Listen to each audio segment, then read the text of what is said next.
My dear ये student, मैं आपकी आपका सामाजिक विज्ञान की कक्षा 10 की वर्कशीट आई है, कार्यपत्रक 43 14 दिसंबर 2021 की। इसका भी टॉपिक वही है, विनिर्माण उद्योग। विनिर्माण, वि माने पुनः, निर्माण माने बनाना, इसलिए विनिर्माण किसी वस्तु का रूप परिवर्तित करने का विनिर्माण उद्योग कहलाते हैं। इस वर्कशीट में प्यारे विद्यार्थियों, हमने पिछले कार्यपत्रक में उद्योग एवं कृषि के अंतर संबंधों पर चर्चा की थी कि किस तरीके से कृषि और उद्योग एक दूसरे से जुड़े हुए हैं। हमने पढ़ा था कि कृषि एवं उद्योग एक दूसरे के संपूरक हैं, दोनों का साथ विकास संभव है। उद्योगों के विकास के लिए उद्योगों की अवस्थिति होती है जहाँ पर स्थित होते हैं, एक महत्वपूर्ण कारक है। आइए उद्योगों की अवस्थिति को प्रभावित करने वाले महत्वपूर्ण कारकों का अध्ययन करें। सर्वप्रथम उद्योगों की अवस्थिति के भौतिक कारकों के बारे में हम अध्ययन करेंगे, जिसमें अनुकूल जलवायु ये एक महत्वपूर्ण कारण है।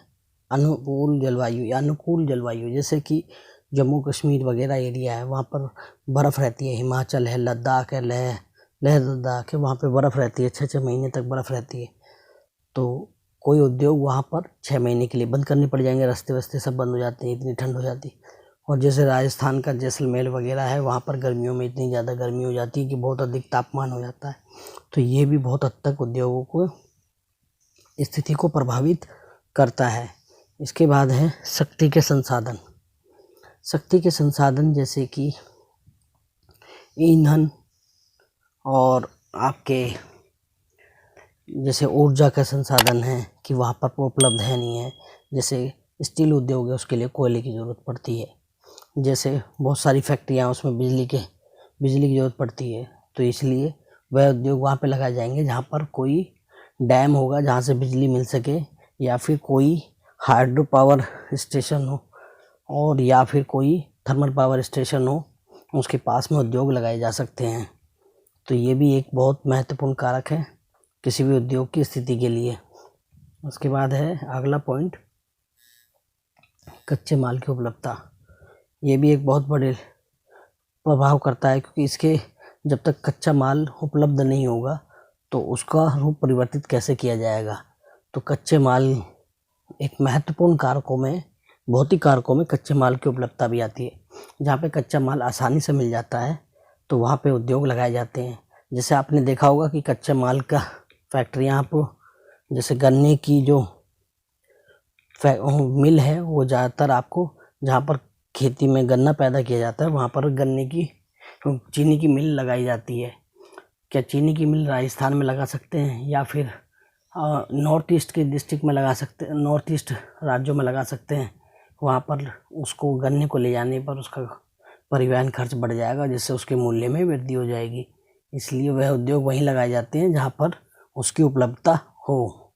तो कच्चा माल भी एक महत्वपूर्ण कारक है। इस प्रकार उद्योगों की अवस्थिति में अनुकूल जलवायु होनी चाहिए, शक्ति के संसाधन उपलब्ध होने चाहिए, कच्चे माल की उपलब्धता होनी चाहिए। ये इसके भौतिक कारकों में आते हैं। अब हम अध्ययन करते हैं इसके मानवीय उद्योगों की अवस्थिति को प्रभावित करने वाले मानवीय कारक। मानवीय कारक में क्या क्या आते हैं? श्रम आता है। सबसे पहले श्रम को हम देखेंगे। जहाँ पे श्रम यानी कि जनसंख्या अधिक होगी वहाँ पे हमें मजदूर आसानी से मिल जाएंगे। जहाँ जनसंख्या कम होगी वहाँ पे मजदूरों की उपलब्धता कम होगी। इसलिए ज़्यादातर उद्योग कहाँ लगाए जाते हैं? जहाँ पे आपको श्रमिक आसानी से उपलब्ध हो सके, श्रम आसानी से उपलब्ध हो सके। इसके बाद है पूंजी। देखो, पूंजी बहुत बड़ा अहम अदा करती है कि जब तक फैक्ट्री लगाने के लिए हज़ारों करोड़ रुपए की ज़रूरत पड़ती है, वो पैसे कहाँ से आएंगे? वो पैसे लगाने वाला होना चाहिए। तो जहाँ पे पूंजी उपलब्ध होगी वहाँ पे उद्योगों को स्थापित किया जा सकता है। इसके बाद है बाज़ार।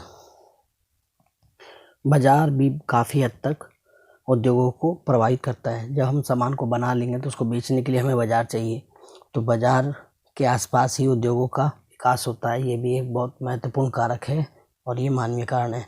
परिवहन और संचार। आज के टाइम में परिवहन और संचार को आप बड़े आसान तरीके से समझ सकते हैं कि ऑनलाइन सामान किस तरीके से आज पूरे हिंदुस्तान में बिक रहा है। और ये सब संचार की देन है कि आप अमेज़ॉन, फ्लिपकार्ट जैसी वेबसाइटों से अपना सामान खरीद सकते हैं और बेच सकते हैं। इसके बाद है आधारित संरचना। यह भी बहुत महत्वपूर्ण कारक है कि जो आधारित संरचना है, जिनकी मूलभूत आवश्यकताएं हैं वो वहाँ पर मौजूद हों, जैसे कि आपके लेबर के लिए पानी है और वहाँ पर रहने खाने की व्यवस्था है। ये आधारभूत संरचना होनी चाहिए। तो वहीं पर उद्योग स्थापित किए जाते हैं जहाँ पर आधारभूत संरचना की व्यवस्था हो सके। उद्यमी यानी बिजनेसमैन, ये भी क्योंकि ये एक महत्वपूर्ण मानवीय कारण है। जब उद्यमी होगा तभी आपकी फैक्ट्री वगैरह लगेंगी और वही उसको चला सकता है। तो ये भी काफ़ी हद तक उद्योगों को की स्थिति को प्रभावित करते हैं। अगला पॉइंट है सरकारी नीतियाँ। सरकारी नीतियाँ बहुत हद तक प्रभावित करती हैं। आपने देखा होगा कि अभी कुछ सालों में आपकी फैक्ट्रियाँ जैसे गुड़गांव के अंदर जो लगी हुई थी, आपने स्पेशल इकोनॉमिक जोन है, तो उसके अंदर क्या है कि सरकार ने टैक्स से छूट दे रखी है कंपनियों को, मल्टीनेशनल कंपनियों को, कि आप यहाँ लगाइए, आपको 10 साल 5 साल टैक्स नहीं देना पड़ेगा। इसी तरीके से बहुत सारी फैक्ट्रियाँ अब कहाँ चली गई, उत्तराखंड के तराई क्षेत्र में चली गई हैं। वहाँ पर उस उत्तराखंड सरकार ने उनको छूट दे रखी है। तो इस तरह बहुत सारी फैक्ट्रियाँ सरकार की नीतियों के कारण भी स्थापित होती हैं। तो इस तरीके से ये उद्योगों को प्रभावित करते हैं। ये सभी कारण मानवीय कारण कहलाते हैं। श्रम, पूंजी, बाजार, परिवहन, संचार, आधारभूत संरचना, उद्यमी और सरकारी नीतियाँ। अब इसके कुछ क्वेश्चन इसके इस वर्कशीट में 2 क्वेश्चन दे रखे हैं, उनको हम सॉल्व करते हैं। अब कच्चे माल की उपलब्धता किस प्रकार उद्योगों की अवस्थिति को प्रभावित करती है, वर्णन कीजिए। उत्तर, उद्योग समांतर वहीं स्थापित किए जाते हैं जहाँ पे कच्चा माल उपलब्ध होती है। यानी जहाँ पे कच्चा माल मिलेगा वहीं पर ही उद्योगों को लगाया जाएगा। जहाँ जैसे कि उद्योगों में निर्मित वस्तुओं को बाहर कच्चे माल की तुलना में कम होता है, उन उद्योगों को कच्चे माल के निकट ही स्थापित करना होता है। जैसे चीनी उद्योग, गन्ना एक भारी कच्चा माल है, इसे एक दूसरी जगह ले आने में बहुत ज़्यादा परिवहन लागत बढ़ जाती है और चीनी के उत्पादन मूल्य में वृद्धि हो जाएगी। इसलिए वे उद्योग वहीं लगाए जाएंगे जहाँ पर कच्चा माल आसानी से उपलब्ध हो। यानी जहाँ पर गन्ने की खेती ज़्यादा होगी तो उसी के आसपास चीनी की मिल का लगाया जाएगा। क्वेश्चन नंबर 2, उद्योगों की अवस्थिति को प्रभावित करने वाले मानवीय कारकों की व्याख्या कीजिए। इसका उत्तर है उद्योगों की स्थिति को प्रभावित करने वाले मानवीय कारक निम्नलिखित हैं। श्रम को हम किस तरीके से बता सकते हैं, जैसे कि श्रम, जैसे जहाँ जनसंख्या ज़्यादा होगी वहाँ पे श्रम हमें आसानी से उपलब्ध हो जाएगा। जैसे दिल्ली है, दिल्ली एनसीआर का एरिया है, यहाँ पर जनसंख्या ज़्यादा है तो यहाँ श्रमिक या आपको कर्मचारी आसानी से मिल जाते हैं। इसी तरह बम्बई है, कलकत्ता है, यहाँ पर कर्मचारी श्रम बहुत ज़्यादा मात्रा में उपलब्ध है बानिस्बत इसके कि जैसे पहाड़ी क्षेत्र है या फिर रेगिस्तानी क्षेत्र है, वहाँ पे मजदूर कम मिलेंगे जनसंख्या कम होने के कारण। नंबर 2, बाज़ार की उपलब्धता भी काफ़ी हद तक प्रभावित करती है, क्योंकि जहाँ बाज़ार उपलब्ध होगा वहाँ पर उद्योग फैक्ट्रियाँ लगेंगी क्योंकि उनका माल बाज़ार में बिकना है। नंबर 3, परिवहन के साधन, जैसे मैंने अभी आपको बताया कि परिवहन के साधन काफ़ी हद तक उद्योगों के स्थिति पर प्रभावित करते हैं, क्योंकि जहाँ उद्योग परिवहन के साधन आसान सुलभ होंगे वहाँ पर उद्योग धंधे ज़्यादा स्थापित किए जा सकते हैं। उसके बाद है पूंजी काफ़ी हद तक, क्योंकि ये पूंजी के बिना कोई भी उद्योग नहीं लगाया जा सकता, तो पूंजी भी एक महत्वपूर्ण कारक है और जो मानवीय कारक है। इसके बाद है 5, सरकारी नीतियों को जिस प्रकार मैंने बताया कि जहाँ सरकार टैक्स में छूट दे देती है कंपनियों को, वहाँ पर कंपनियाँ ज़्यादा लगाई जाती हैं। तो ये भी इस तरीके से आप ये पूरी वर्कशीट कर सकते हैं।